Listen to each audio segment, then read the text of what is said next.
Dando sequência, Marcelo, agora nós vamos fazer algumas perguntas para você, de um artigo recente também, publicado em 2023, no caso o artigo Crítica Anticolonial no Império Português, Perspectivas Culturais e Políticas, que você escreveu em coautoria com a Adelaide Vieira Machado e com o Helder Garnes, e publicou na revista Brasileira de História. A partir deste artigo, você poderia nos falar acerca da emergência e definição do conceito de anticolonialidade? Obrigado, André. Esse artigo foi escrito com os colegas do grupo que eu faço parte, né? Um grupo chamado Pensando Goa, né? E é um grupo que discute esse anticolonialismo num contexto amplo, né? Não só africano, mas também asiático, de língua portuguesa, né? Então, coisa que pouca pessoa sabe, né? Goa, por exemplo, foi descolonizada somente em 1961, né? Até hoje, tem pessoas que falam português lá e tem uma literatura, inclusive anticolonial, em português lá, pouco tratada, né? Mas pensar na emergência de uma noção de anticolonialidade para a gente, na produção desse artigo, foi fundamental porque, geralmente, né, as pessoas vão refletir sobre anticolonialismo muito centrada ali, né, no pós-guerra. Né?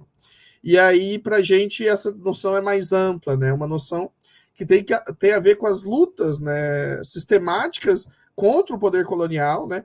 E pensando no contexto do Império Português ali, especialmente no século XIX, a gente tem uma série de manifestações, né, por todas as colônias ali que ainda após o Brasil se descolonizar continuava, como Angola, Moçambique, Cabo Verde, né, Guiné, a chamada Guiné-Bissau, no contexto asiático, Goa, Timor, né, Macau, complicado chamar de colônia, mas enfim, o fato é que você tem uma tradição de anticolonialismo em língua portuguesa que é muito secundarizada, né?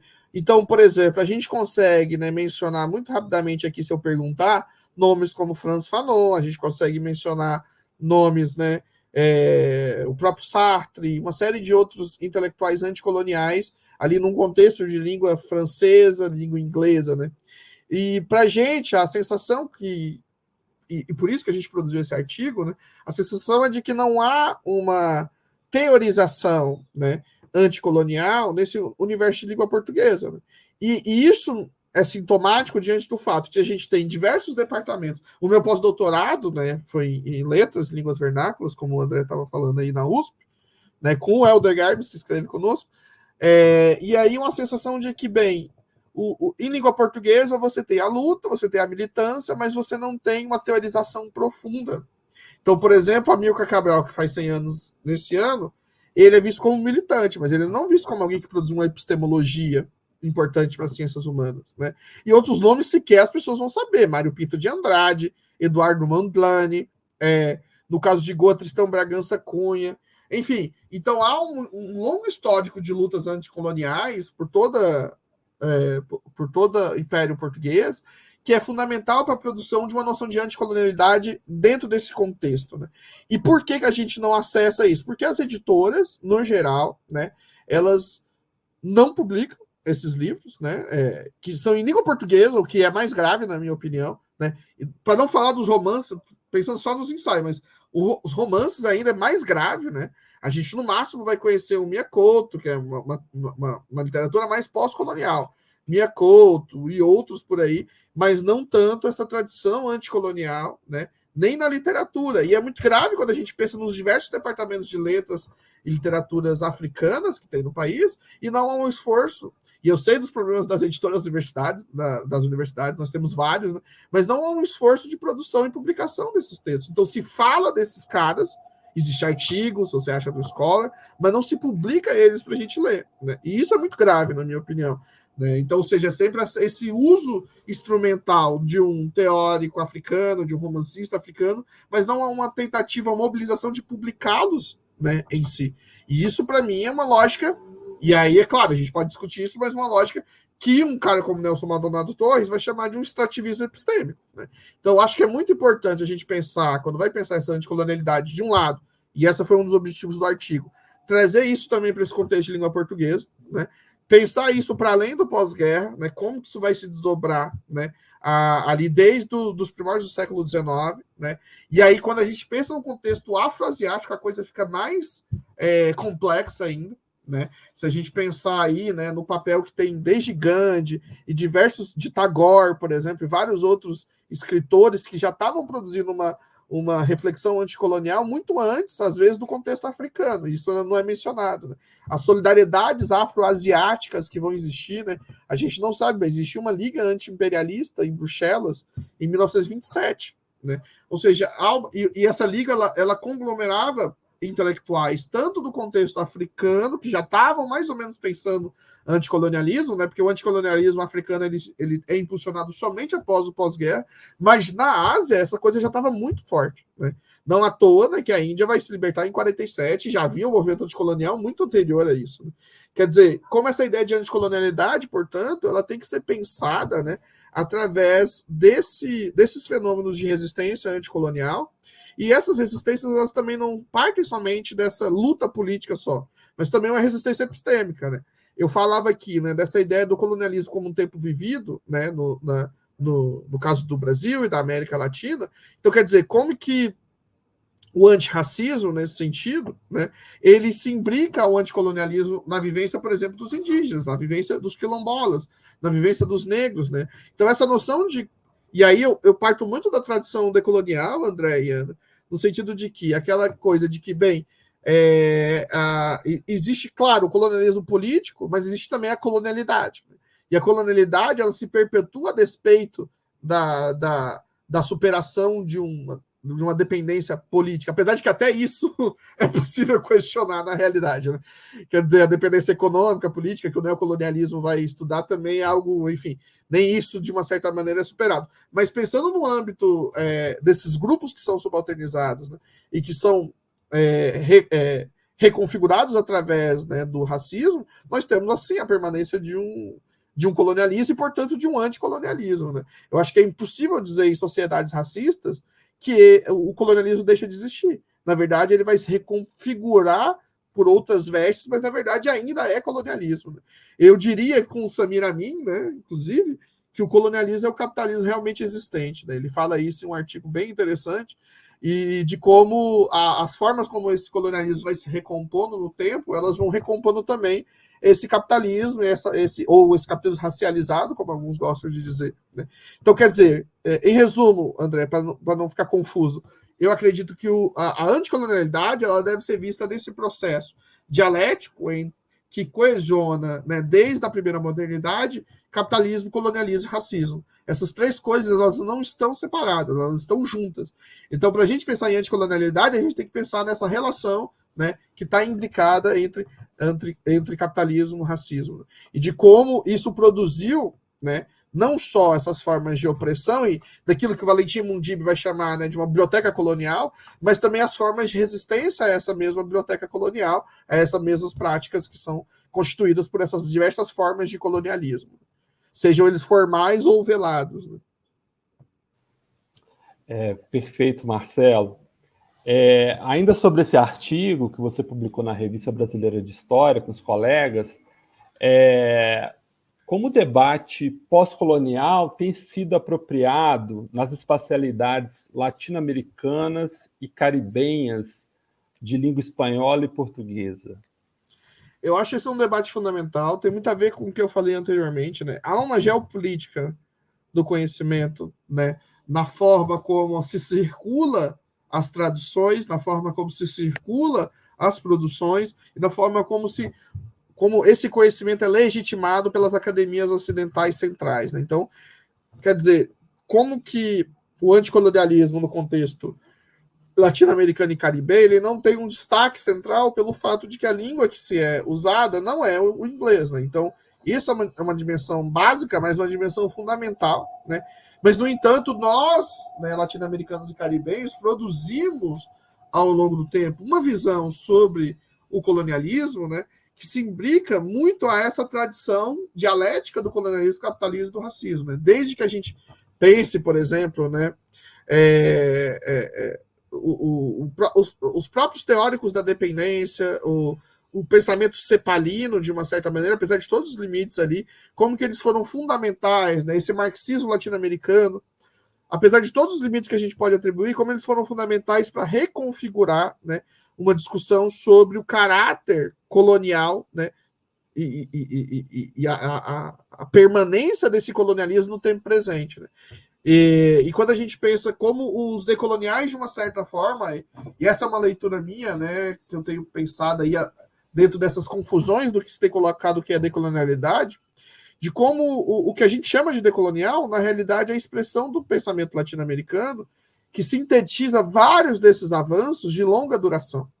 Seja os avanços que os cepalinos fizeram, que os teóricos da dependência fizeram, que os marxistas latino-americanos fizeram, no sentido de repensar, né, essa dimensão que torna, de forma dialética, a relação entre capitalismo, colonialismo e racismo.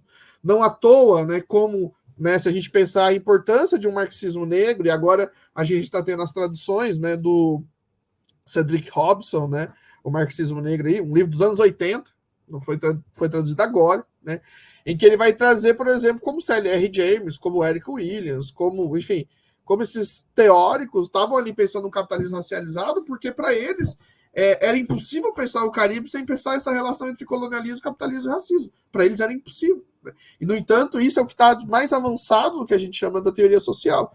E quer dizer, o que os decoloniais vão fazer de uma certa maneira? Não vou dizer que é apropriar no sentido, né, de extrativista, como às vezes pode até acontecer que sim. Né? Mas, de uma certa maneira, o que eles vão fazer é sintetizar esses vários avanços que o pensamento latino-americano e caribenho vão produzir e vão dizer, ora, muito interessante isso que a pós-colonialidade está produzindo através dos estudos subalternos, das reflexões, né, que estavam sendo feitas ali nos anos 80 e 90. Mas existe uma particularidade do contexto latino-americano e caribenho no âmbito da formação da modernidade, que é a discussão racial, que é a relação entre racismo e capitalismo. Então, para mim, isso é essencial. E quando a gente vai discutir decolonialidade ou essas teorias e desracializa esse debate, a gente, de fato, está fazendo um desserviço para anos de avanço, né, no qual essas teorias têm avançado. Né? Então, o debate pós-colonial na América Latina e no Caribe tem como principal ganho, na minha opinião, trazer a discussão de raça para o centro. Né? Então, ao contrário do que de todos os avanços possíveis que a gente vai ver, né, em alguns dos teóricos pós-coloniais, apesar de que a gente pode discutir aí como o Eduardo Said talvez se diferencie disso, porque ele está discutindo, no fundo, raça, quando está falando de orientalismo, dá para a gente pensar isso também aqui, se quiser, mas o fato é que esses teóricos vão dizer de forma explícita que essa é uma questão central, esse novo padrão de poder construído, né, está ali muito centralmente, e é claro, né, a nível que Quijano é importante, mas a gente esquece que, por exemplo, na Jamaica, você vai ter a Sylvia Wynter. Sylvia Wynter estava dizendo coisas muito próximas ao que o Quijano estava falando nos anos 70, 80, né? Quer dizer, os dois estavam ali desenvolvendo teorias, não estou falando que o Quijano roubou dela, ou o contrário, mas o fato é que há uma tradição, né, marxista, uma tradição negra, radical, né, que está ali tentando pensar, né, essa economia política do capitalismo, mas pensando a questão racial, mas pensando a questão de gênero. Então, essas discussões acabam complexificando o que a gente vai chamar de pós-colonial e, portanto, do que a gente chama de anticolonialismo. Me parece, pelo menos. Perfeito, Marcelo. E você poderia discorrer um pouco sobre a crítica anticolonial, especificamente no âmbito do Império Português, sobretudo se pensarmos na ampliação do debate pós-Segunda Guerra Mundial? Muito bom. Esse momento da Segunda Guerra é importante, né? Porque, bem, depois do 5º Congresso de Manchester, ali, de 1945, você tem uma posição que os pan-africanistas, de um lado, começam a assumir de uma maneira muito ativa a ideia de anticolonialismo, porque aí está uma questão importante, nem sempre o antirracismo esteve ligado ao anticolonialismo, muitos antirracistas, por sinal, eram colonialistas, né, no sentido de um tipo de colonialismo negro. Por exemplo, o Marcus Garvey, por exemplo, ele tinha uma percepção extremamente conservadora dessa percepção em África, né, inclusive civilizatória, enfim, de um racismo civilizatório. E não à toa, né, esse racismo científico ele circula, né, mas no pós-guerra você vai ter, né, uma virada nesses intelectuais, né, negros, diaspóricos e africanos, né, no sentido de repensar o colonialismo, porque até então, de um lado, os africanos continentais, né, que estavam ali colonizados, estavam ainda muito na perspectiva de reformar o colonialismo, e de um outro você tem os diaspóricos ainda numa chave muito elitista na relação deles com os africanos. Né? Então, quer dizer, como que isso vai se alterando, e aí, essa é um pouco uma hipótese nossa, de que o contexto asiático das lutas anticoloniais meio que acelera esses processos, porque isso já estava acontecendo de uma maneira muito mais acentuada lá, já nos anos 40, na verdade, nos anos 30 você já viu muita coisa, do que no contexto africano. Né? Então, quer dizer, como esse anticolonialismo do pós-guerra, ele é construído por meio, né, desse acirramento dessas tradições anticoloniais. Existiam alguns intelectuais espaços, George Padamore, Russell R. James, que eu me referi aqui, né, no contexto do Império Português, você vai ter um anarquista chamado Mário Domingues, de São Tomé e Príncipe, né? E São Tomé e Príncipe é um lugar essencial dentro do contexto do colonialismo português para a crítica, porque em São Tomé e Príncipe acontece várias denúncias ao colonialismo, porque você tinha um processo de trabalho escravo ali, dos chamados angolares, que iam de Angola para São Tomé e Príncipe trabalhar nas roças, e era trabalho escravo, basicamente, né? E havia a Alice Harris e o John Harris, quando eles passam pelo Congo, não sei se vocês sabem, né, aquelas fotografias de congoleses sem braço, de crianças sem braço, eles também passaram por São Tomé e Príncipe, né? E aí publicaram num livro que a gente menciona no artigo, chamado Down in the Darkest Africa, um capítulo específico sobre São Tomé, falando dessa condição extremamente desumana, muito análoga ao que acontecia no Congo, né?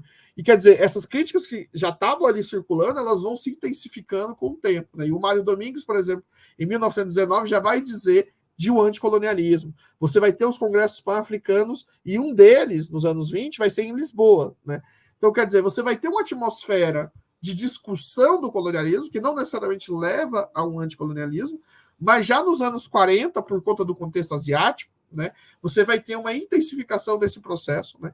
Então, quer dizer, você tem a formação das chamadas Casas dos Estudantes do Império. As Casas dos Estudantes do Império, para quem não sabe, eram espaços nas capitais metropolitanas de formação das elites, a ideia a priori, né, que esses regimes tinham, seja o salazarismo, seja o Império Britânico, seja o Império Francês, era de formar elites coloniais para voltar e gerir as próprias colônias. Só que isso foi um tiro no pé. Em todos os espaços que isso foi produzido, juntar várias pessoas de várias colônias fizeram com que essas pessoas virassem a elite, a anticolonialista, na verdade, que produzia os principais partidos anticoloniais. Né? Então, Amílcar Cabral estudou na Casa dos Estudantes do Império, Mário Pinto de Andrade estudou na Casa dos Estudantes do Império. Então, você vai ter uma série de intelectuais que vão ser o Agostinho Neto vai estudar também. Então, vários dos escritores, vários dos militantes que foram responsáveis pela luta anticolonial passaram por esse espaço, né, da chamada SEI, né, a Casa dos Estudantes do Império.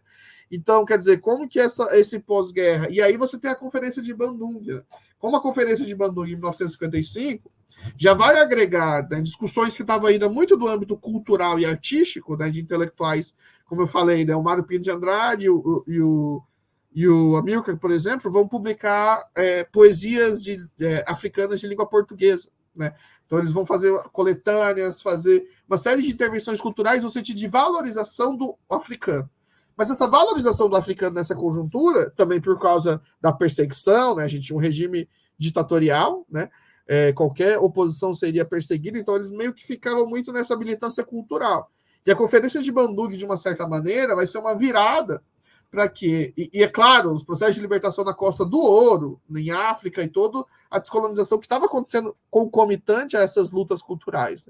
Então, se começa a se produzir, de fato, ações culturais que vão desembocar, né, em partidos de luta anticolonial. Né? Então, a MPLA, né? Então, a Frelimo, vários outros vão ali produzir, a IGC, né, na Guiné e Cabo Verde. Então, você vai ter uma série de movimentações nesse sentido, que são fundamentais para a gente, não só pela dimensão política do fenômeno, mas também porque esses intelectuais que estão à frente desse debate do pós-guerra, eles vão produzir análises analíticas do que é o colonialismo e o capitalismo.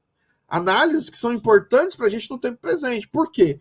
Porque Mário Pinto de Andrade, Amílcar Cabral, Eduardo Mandlane e outros, eles vão perceber uma coisa, né? Existe um texto muito fundamental do Mondlane, do Cabral, em especial, chamado Libertação Nacional e Cultura. E o Mondlane fez uma estrutura social, mitos e significados. Né? Nesses dois textos, né, assim como os textos anteriores do Mário Pinto de Andrade dos anos 50, você tem uma inquietação no seguinte modo, né? Se nós fizermos a descolonização, eles estavam fazendo, né? Será que a gente vai, de fato, libertar o nosso povo da cultura do colonizador? Essa era uma preocupação muito forte. E isso tem muito a ver com a discussão pós-colonial e decolonial. Né? Ou seja, em que medida, né, essa revolução que a gente está fazendo aqui a partir da guerra colonial, de fato, né, vai recompor a sociedade, vai criar uma nova sociedade, ou a gente, na verdade, vai recompor uma outra sociedade, mas que seja fundamentada na mesma lógica do colonialista. A gente só vai trocar, né, os mandantes, vamos dizer assim. E essa é uma preocupação muito central. E, no fundo, quando a gente vê, né, os ceticismos africanos pós-coloniais, eles estão muito imbricados a isso. Né? Quando a gente vê, por exemplo, as leituras que Valentim Mundimbe vai fazer nos anos 80, 90, o Attili Bembe e outros, tem muito a ver com esse ceticismo com relação ao que foi produzido dessas sociedades pós-coloniais africanas. Né? E também no contexto asiático você vai ver coisas parecidas nesse sentido, logo após a descolonização lá na Índia, nos anos 50, 60. Então, quer dizer, como que a descolonização política, a descolonização cultural, ela, na verdade, ela é incompleta, né? Da mesma maneira que ela é incompleta nos países que se descolonizaram nos anos do século XIX, né? Como no caso do Brasil, porque é isso, essa cultura ocidental moderna, ou como a teoria decolonial vai colocar, a modernidade e colonialidade, ela faz parte do tempo vivido nosso, né? E pensar isso no contexto da língua portuguesa, eu acho fundamental, porque, bem, é algo muito secundarizado de um lado, e você tem uma tradição muito interessante, né? Uma poeta como a Noêmia de Souza, né? Num livro como Sangue Negro, você tem coisas tão fundamentais, seja em termos de romance, seja em termos de literatura, e a própria, como a gente está falando da lei, da 1639 e 1645. Quer dizer, como que o diálogo com essa produção ensaística e literária desses africanos no espaço de língua portuguesa pode ser fundamental até para pensar a lei, né? E a gente não tem feito isso, ou não tem feito isso de maneira ampla, né? Então, eu acho que isso é um aspecto fundamental e tem muito a ver com pensar esse momento essencial que foi o pós-guerra ali, né? Que produziu muitas coisas interessantes em termos de analíticas do colonialismo, né? Um cara, por exemplo, só para terminar aqui, como Tristão Bragança Cunha, né?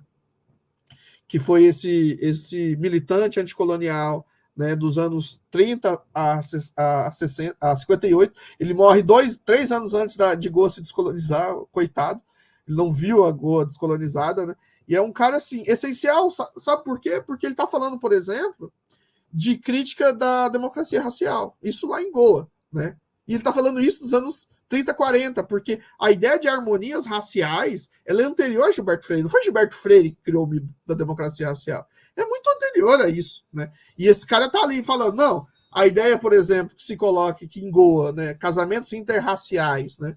Eu tô viajando aqui já, gente, vocês me param se eu estiver viajando muito. Que os casamentos interraciais produzidos pelo Afonso de Albuquerque ali em Goa seria um exemplo de que o colonialismo cristão se opõe ao colonialismo anglo-saxão, essa oposição que sempre se construiu a partir da comparação entre Portugal e o colonialismo inglês, né, ela é antiga. Né, e esses caras já estavam criticando, já estavam se defrontando isso há muitos anos. Né. Então a importância de o próprio Eduardo Mondlane, que eu me referi nesse artigo, ele fala da crítica do luso tropicalista e da democracia racial. O Mário Pinto de Andrade tem um texto chamado Que é Luso Tropicalismo, de 55, que ele vai publicar na Presença Africana, que é a principal revista de crítica anticolonial e de estudos africanos nos anos 50 ali, ele vai escrever isso, de que, ora, a democracia racial não existe no Brasil, por que a gente está tentando colocar isso na África? Então, quer dizer, como que essa discussão com esses africanos em língua portuguesa, ela é muito próxima às discussões que o próprio movimento negro vai fazer, seja nos anos 50 ou nos anos 60. Né? Quer dizer, como que isso é atual para a gente, como que esses textos anticoloniais, eles estão em amplo diálogo por todo o Atlântico Negro, né? E isso, e não só no Atlântico Negro, para além dele, né? No contexto asiático também, a gente vai ter discussões que são importantes para a gente reapropriar dessa tradição crítica à ideia de democracia racial, à ideia de colonialismo. Marcelo, qual a serventia da crítica anticolonial no tempo presente? É isso, né? Porque se o colonialismo tivesse sido encerrado, a gente não precisaria fazer essa crítica, mas a verdade é que ele continua como tempo vivido, né?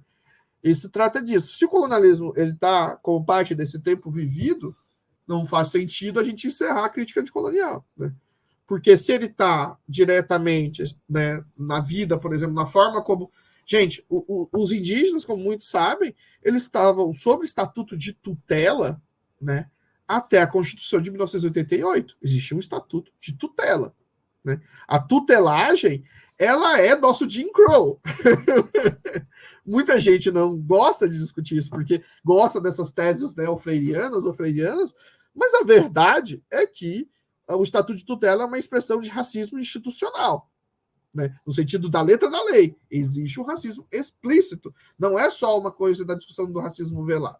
Quando a gente pega o antirracismo e o racismo do ponto de vista não só dos negros, né, e dos negros a gente poderia discutir aqui várias discussões que também vão confrontar essa ideia de só o racismo velado, mas o fato é, né, que mesmo se a gente avança nisso e pensa na questão indígena, a tutelagem é análoga a um Jim Crow. Então, quer dizer, como que o colonialismo e o racismo não só um tempo vivido, mas um tempo do tempo presente, isso. Do tempo do imediato presente, né? Quantos anos entre a Constituição e hoje nós temos? Né? É pouquíssimo tempo em termos históricos, né?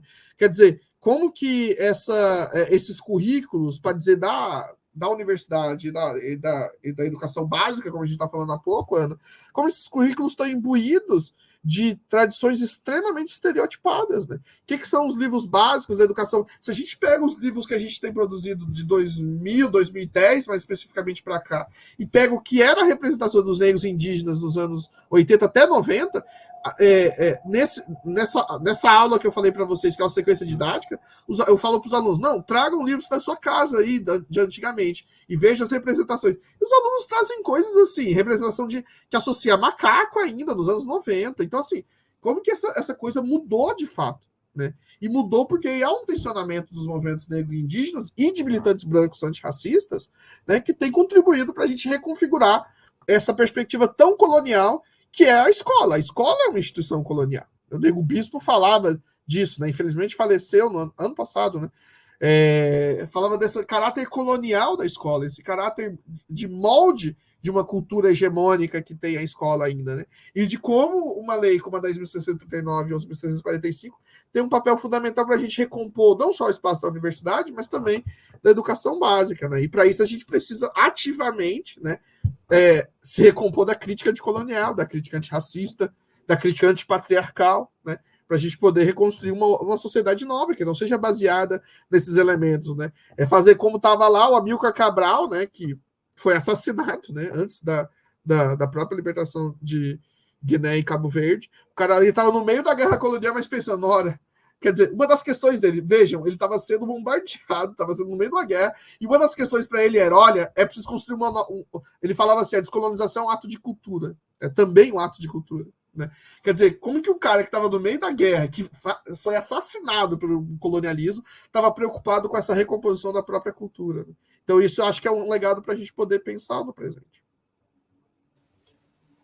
E Marcelo, como você vê as discussões sobre racialidade e anticolonialidade no âmbito da área de teoria da história e história da historiografia hoje? Eu vejo que muita gente, de uma certa maneira, né, aqui sem juízo de valor, mas de uma certa maneira foi obrigada a se transformar, e isso é bom, né? Porque a gente é contingenciado pela vida de várias maneiras e a gente tem que se transformar. E eu estou falando todos nós, não só pessoas brancas têm que fazer isso, todos nós. Inclusive, se for tratar disso especificamente com relação aos negros, por exemplo, a dificuldade dos negros de fazer a discussão indígena e de discutir antirracismo e racismo a partir desse ponto de vista também dos indígenas. De que, quer dizer, a ideia genérica que se reproduz hoje, negros não podem ser racistas. Bem, em relação aos indígenas, nós temos privilégios, sim. E a gente pode dizer até de privilégios, porque a situação dos indígenas é muito mais grave ainda em termos raciais, né? Mas pouca gente quer discutir isso. Mas, enfim, essa discussão da racialidade, né, anticolonialidade no nosso debate, eu acho essencial, né? Eu vejo, assim, que, de uma certa maneira, né, tem alguns apontamentos de que tem mudado, né? Essa ideia de história indisciplinada, essa ideia de de discutir o campo da teoria decolonial, agora dentro dos nossos debates, né? Eu acho que tudo isso tem enriquecido o debate, né? E tem demonstrado como a teoria da história não precisa ser só um cânone de escolas históricas que reproduzem teóricos europeus, ou que a gente se torna, né, aquilo que o Ron Barba chamava, né, da mimesis colonial, né, uma espécie de papagaio que fica repetindo se é o estruturalismo do Brodel, ou se é, enfim, entende o que eu quero dizer? Ou se é a adoção de experiência do Thompson, sei lá, né? Entende? Porque por muito tempo a gente ficou nisso, né? Então eu acho que é essencial a gente sim ler teorias, receber teorias europeias de vários lugares, né? E, inclusive esses vários lugares de maneira mais ampla possível, da China, da Índia, de vários lugares, né? E essa multiplicação da discussão, mas isso tem que ser embasado quando a gente está falando de Brasil, né? E estou pensando no papel do teórico da história como formador, porque isso tem sido bastante discutido também, né, André e Ana? Esse papel da teoria da história, não só na formação de um cânone, mas também na formação do nosso alunado, nessa formação crítica, né? De que maneira a nossa disciplina pode, eu acho que ela tem, né, eu não jogaria ela nunca para escanteio, eu acho que é uma disciplina central para a gente poder pensar esse lugar do historiador, né? E nessa discussão é impossível que a questão racial e a questão anticolonial e a questão das lutas de gênero, interseccional, não estejam ali colocadas. É claro, a gente não precisa discutir só isso, né? Eu também não acho que é substituir um pelo outro, não acho mesmo. Mas eu acho que, no mínimo, a gente tem que racializar esses conteúdos, a gente tem que colocar essas discussões tão essenciais como tempo, etc., no centro do debate, né? Eu não quero ver só negros discutindo sobre questão racial, né? Que eu faça isso. A próxima geração quero que eu discute várias outras coisas. Quero que discute tempo, historicidade, tudo que é importante para a gente discutir história, né? Então eu acho que esse papel pioneiro que alguns intelectuais, e aí eu poderia me incluir nisso, mas há outros, têm de discutir a raça dentro da teoria, pode nos fazer a longo tempo modular de uma certa maneira o próprio currículo de uma maneira geral, a tal ponto que a gente possa discutir a questão racial ali, ela está ali, mas dentro de um campo maior de discussões que são fundamentais, desde o digital, a questão da questão climática. A gente está vendo, eu sou de Porto Alegre, gente, eu sou da URGS, eu meio que sou quase um refugiado climático, quase não, sou, de uma certa forma. Então, quer dizer, como que essas questões não vão estar no centro do nosso debate, né? Quer dizer, como que um campo, né, que tem como papel essencial discutir sobre esse lugar, né, que faz os historiadores quando fazem história, né, essa discussão metateórica, não vai discutir sobre questões tão essenciais como clima, como raça, como gênero, né? Eu acho que a gente tem esse papel e se a gente não se coloca nesse papel é porque é conveniente, né, para a gente. E isso tem muito a ver com a discussão da branquitude, né? Quem tem o privilégio de não discutir questão racial, questão climática, questão de gênero, né? A gente sabe quem tem o privilégio. Então é importante que a gente rediscuta essas discussões, claro, sem jogar, né, a tradição de uma certa maneira totalmente fora, mas que a gente possa dialogar ali, né? Essa é um pouco a minha ideia. Ai, Marcelo, muito obrigada pela sua fala. Foi um grande prazer te entrevistar aqui no programa. Depois a gente pode até estender essa conversa, vai ter o SNHH, evento de teoria. Claro. E eu fico muito feliz em ter te recebido aqui no nosso programa do GT. Eu que agradeço. Marcelo, agradeço também imensamente. Foi um grande aprendizado contar com você aqui. E para o nosso próximo programa, nós contaremos aí com a participação da professora Ana Veiga, que é presidenta da AMPU, que será a nossa entrevistada. Então é isso, pessoal. Um forte abraço a todos e a todas. Nos ajudem na divulgação do canal e até mais. Tchau, tchau, gente. Um abraço.